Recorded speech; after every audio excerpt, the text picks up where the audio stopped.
உறவுகளுக்கு வணக்கம். கடந்த 2020 அதிமுக ஆட்சியப்போ தூத்துக்குடி சாத்தான்குளம் அந்த ஊரில் ஒரு அதிகாரத்தின் ஒரு கொடூரம் நிகழ்ந்தது. காவல்துறையினர் காவல் நிலையத்தில் வச்சு ஜெயராஜ் பெனிக்ஸ் அப்படின்ற 2 நபர்களை அடித்து கொலை செஞ்சுருக்காங்க. இதுக்கு அவங்க கைது செய்யப்பட்டாங்க. ஆனால் வழக்கு இன்னுமே நடந்துக்கிட்டு தான் இருக்குது. முழுமையான தீர்ப்பு இன்னும் வந்தபாடு இல்லை.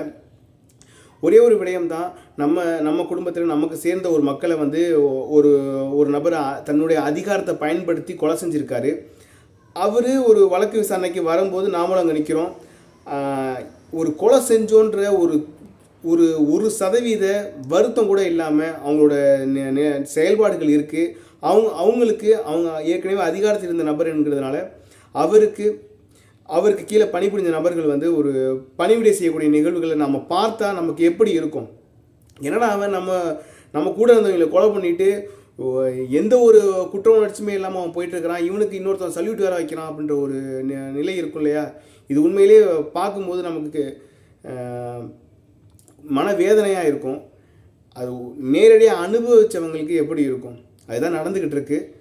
ஜெயராஜ் பெனிக்ஸ் கொலை வழக்கு இன்னுமே நடந்துக்கிட்டு இருக்கு. விரைவில் முடிக்கணும். அதே போல் கொலை செஞ்சாங்க, அவங்க தான் அடித்து கொன்னாங்க அப்படிங்கிறது எல்லாருக்குமே பட்டவர்த்தமாக தெரிஞ்ச ஒரு உண்மை தான். அதனால் விரைவான ஒரு தண்டனை அவங்களுக்கு கொடுக்கணும், அவங்கள முழுமையாக சிறையில் அடைக்கணும். இந்த மாதிரியான நிகழ்வுகள் தொடர்ந்து நடந்துக்கிட்டு தான் இருக்குது. காவல் நிலையங்களை வச்சு அடித்து கொலை செய்யப்படுவது அப்படிங்கிறது நடந்துக்கிட்டு தான் இருக்குது. ஜெய்பீம் படம் அப்போது இன்றைக்கி முதலமைச்சராக கூடிய ஸ்டாலின் அவர்கள் பார்த்து கண்ணீர்லாம் வடித்தாங்க.